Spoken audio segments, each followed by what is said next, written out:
The studio lights burned hotter than usual that afternoon. Across from the smirking talk show host, Melania Trump sat perfectly composed, her ice blue dress a silent contrast to the neon "Live" sign flashing behind them. "You've been called the most enigmatic First Lady in modern history," host Jason Reeves began, leaning forward with the predatory grin that had made his show a ratings juggernaut. But let's be honest, when a 24-year-old model marries a billionaire twice her age, people draw certain conclusions. The audience tittered nervously. Reeves tapped his note cards. In fact, a recent poll found 62% of Americans believe you were primarily motivated by, how shall we put this, financial security when you married Donald Trump. A stagehand off camera winced. Everyone knew Reeves' reputation for ambush interviews, but attacking a former First Lady's marriage crossed new lines. The control room held its breath as the camera zoomed in on Melania's face. She didn't flinch. Instead, she slowly removed her microphone, placed it on the table between them, and stood. The studio's chatter died instantly. "You misunderstand our marriage completely," Melania said, her Slovenian accent sharpening each syllable. "But I understand your show perfectly." Reeves's grin faltered. "Now, Mrs. Trump." 7 words. Melania's voice could have cut diamonds. "I earned every cent before we met." The silence was absolute. Reeves opened his mouth, then closed it. The statistic he'd been so proud of. Melania's modeling contracts from 1992 to 1998 alone had earned her over $20 million in today's dollars. As she walked off set, the "Live" sign flickered out. The last shot viewers saw was Reeves frantically flipping through his research binder, suddenly aware he'd confused a chess player for a pawn. By the time the credits rolled, "Asharmias Melania earned it" was already trending. But the real firestorm was just beginning, because someone had leaked the unaired footage of what happened next. The footage hit TMZ at 3:17 a.m., raw, unedited, and devastating. After Melania exited the studio, the cameras kept rolling. Jason Reeves, still seated in his interview chair, turned to his producer with a nervous laugh. "Well, that didn't go as planned." His producer's face was grim. "You realize she modeled for Vogue, Harper's Bazaar, and Sports Illustrated before she even met Trump, right?" Reeves's smile vanished as the producer shoved a tablet in his face. Melania's 1996 Elle cover glowing on the screen. Her net worth was $20 million when they started dating. You just accused a self-made woman of gold digging on live television. The clip cut to Reeves frantically scrolling through his phone, his face draining of color as he discovered something worse. Melania's immigration records. Not the chain migration narrative his researchers had prepared, but her first green application stamped EB1, the visa category reserved for aliens of extraordinary ability. Backstage, unseen by Reeves, Melania was already on the phone with her press secretary. "Release the tax returns," she said calmly. 1995 through 1998. By sunrise, 3 explosive documents flooded social media.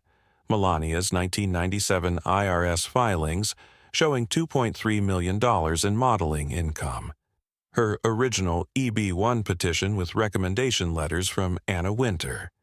A never-before-seen prenup, signed by Donald Trump, that waived alimony. The internet exploded. Memes of Reeves's stunned face circulated with captions. "When you try to roast a queen, but brought a lighter to a flamethrower."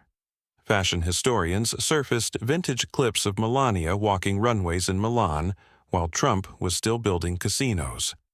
At 8:15 a.m., Reeves's show Twitter account posted a terse statement, "We regret any misunderstanding." Melania's response came via a retweet, a screenshot of Webster's dictionary defining misunderstanding with Reeves's photo beside it. The caption, "No misunderstanding, just facts." But the real dagger came later that afternoon. From his golf club, Donald Trump gave an uncharacteristically brief statement to reporters. Melania was successful long before me. Always knew that. Jason Reeves, never heard of him. As the media cyclone intensified, one question dominated. Why had Melania stayed silent about her achievements for decades? The answer, it turned out, was waiting in a 2005 interview she'd given in Slovenia, unearthed by an enterprising high school student. "Real queens," young Melania had said in her native tongue. "Don't need to prove their royalty." The clip went viral just as Reeves' advertisers began pulling out. By day's end, his show would be canceled, his reputation in tatters. And Melania? She was photographed that evening at a children's hospital, reading to patients, her expression as unreadable as ever. The world was finally seeing what Donald Trump had known all along. Melania didn't marry for money. She had plenty. She married for power. And today, she'd proven she still wielded it masterfully. The fallout was swift and merciless. By noon the next day, Jason Reeves' face was plastered across every major news outlet. Not as the sharp-tongued interviewer who took down politicians, but as the man who had spectacularly misjudged a woman the world was only beginning to truly understand. His social media accounts became a battleground. Fashion historians flooded his mentions with archival footage of Melania's runway days. Each clip a silent indictment of his ignorance. Former colleagues distanced themselves, some even leaking behind-the-scenes emails showing Reeves had ignored researchers' warnings about Melania's pre-Trump career. But the most damning blow came from an unexpected source: the modeling industry itself. The legendary photographer Patrick Demarchelier, who had shot Melania for her first major Vogue spread, released a statement that simply read, "She was always the professional in the room, even when others weren't." Supermodels like Naomi Campbell and Tyra Banks followed suit, sharing stories of Melania's work ethic in the cutthroat world of 90s fashion. Reeves' network, sensing blood in the water, made their move. A terse press release announced his indefinite hiatus, citing a mutual decision to pursue new opportunities. The studio audience that had once cheered his takedowns now watched in stunned silence as crew members packed up his set. Meanwhile, Melania remained characteristically silent. She was spotted leaving Trump Tower that afternoon, her posture as regal as ever, ignoring the shouted questions from reporters. But those closest to her noticed the slightest change, the ghost of a smile playing at the corners of her lips as she slid into her waiting car. Back in Slovenia, her hometown of Sevnica erupted in celebration. Local cafes displayed old magazine covers featuring their most famous daughter, while elderly neighbors recounted stories of a determined young girl who had practiced her English by reading fashion magazines. In Manhattan, a different kind of reckoning was unfolding. Fashion power brokers, many of whom had dismissed Melania as just another trophy wife, now scrambled to correct the record. Anna Wintour herself was rumored to be considering a Vogue feature titled "The Real Melania," a prospect that would have been unthinkable just days earlier. As night fell, Reeves was spotted leaving his studio for the last time, his face buried in his phone as he scrolled through the wreckage of his career.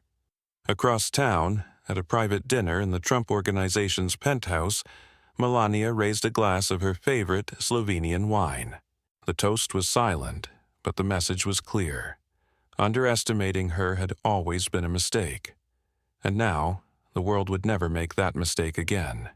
The next morning, a single headline said it all. Melania Trump didn't just win, she rewrote the story.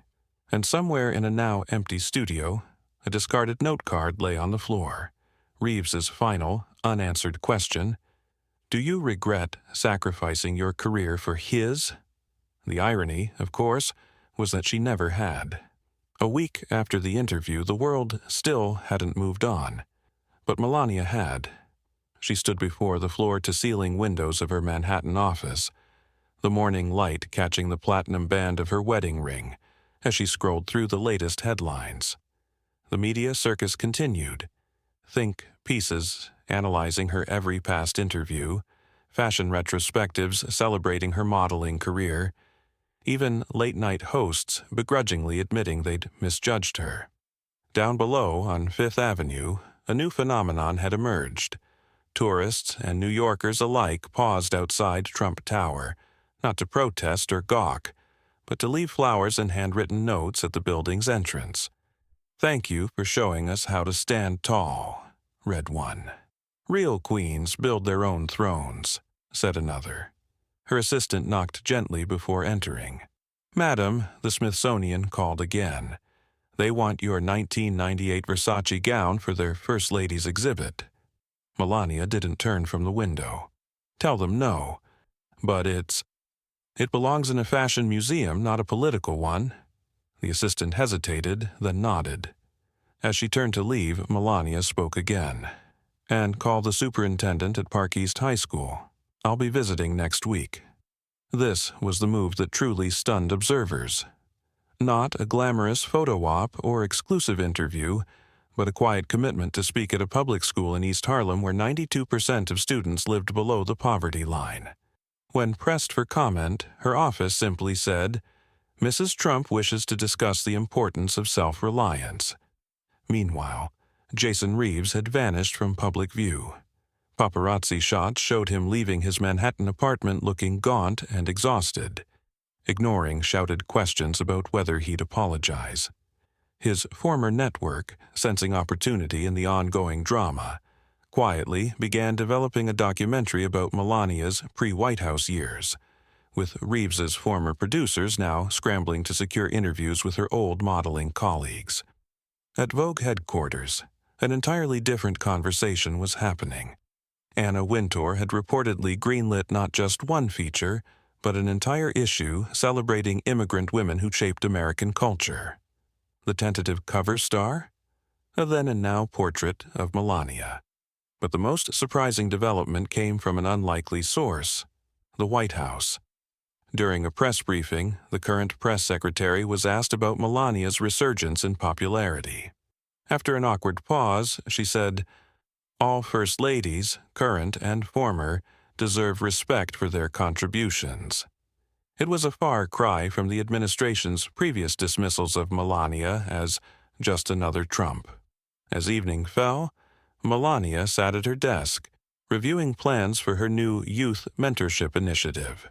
On the wall behind her hung a single framed photograph, not of the White House or a glamorous magazine cover, but of a teenage girl standing nervously outside a modeling agency in Milan, her dreams still bigger than her resume. The phone rang. It was her son Barron calling from college. They spoke briefly, him about his classes, her about her day.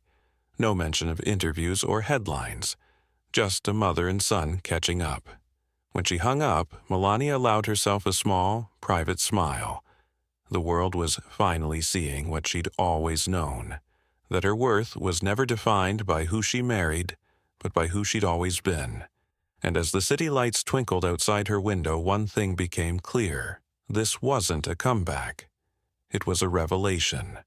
The invitation arrived on heavy cream stationery, embossed with the seal of the Council of Fashion Designers of America. Melania Trump was to receive the prestigious Lifetime Achievement Award, not as a former First Lady, but as a defining figure in 20th century fashion. The media erupted anew. At the Waldorf Astoria Ballroom on awards night, an electric tension hummed through the crowd. Editors who had once dismissed her as just a pretty face now craned their necks as she entered wearing a reimagined version of her iconic 1996 Met Gala gown, a deliberate statement. Anna Wintour, standing at the podium, adjusted her signature sunglasses. "We honor not just a model," she began, "but a woman who refused to be categorized." The audience burst into applause before she could finish. Melania's acceptance speech lasted exactly 90 seconds. "When I came to America, she said in her measured tone. "They told me my accent was too strong, my look too European. Tonight proves dreams have no borders." The standing ovation lasted longer than her remarks. Across town, Jason Reeves watched the ceremony from a dimly lit bar. The bartender, recognizing him, silently changed the channel. But the real surprise came the next morning. The New York Times ran a brutal op-ed titled "The Interview That Ended an Era," arguing Reeves's downfall symbolized the death of gotcha journalism. More astonishing was the byline, written by his former protege, now a rising media star. Meanwhile, Melania's quiet revolution continued. Her Harlem school visit sparked a viral, self-made challenge, with women across Instagram posting side-by-side photos, their first jobs versus their current success. The hashtag number earned not given trended for 72 hours straight. At the White House, staffers reportedly scrambled to arrange a meeting between the current First Lady and Melania, a move political analysts saw as an attempt to borrow her newfound cultural capital. The invitation was politely declined. The final twist came from an unexpected quarter. A leaked email from Reeves's former producer revealed the interview had been intended as a setup from the start, but not the way anyone assumed. "We thought we'd expose her as calculating," the producer wrote. "Instead, she exposed us as fools." As autumn leaves began falling on Fifth Avenue, Melania was spotted entering the offices of a major publishing house. Rumors swirled about a memoir, but those who knew her best whispered it wouldn't be about politics or marriage, but about the immigrant experience. On her way out, a young reporter managed to ask, "Do you have any regrets?" Melania paused, her sunglasses hiding her eyes. "Only that it took them so long to see me."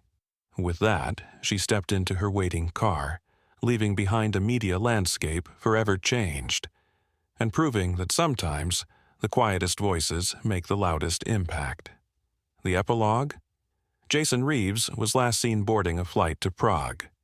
Melania, meanwhile, had quietly registered a new business, MT Ventures, LLC. The world would have to wait to see what came next. The snow fell softly on Manhattan the morning the first copies of Becoming American appeared in bookstore windows. Melania's memoir, a searingly honest account of her immigrant journey, had been kept secret until its surprise release. By noon, every copy in the city was sold out.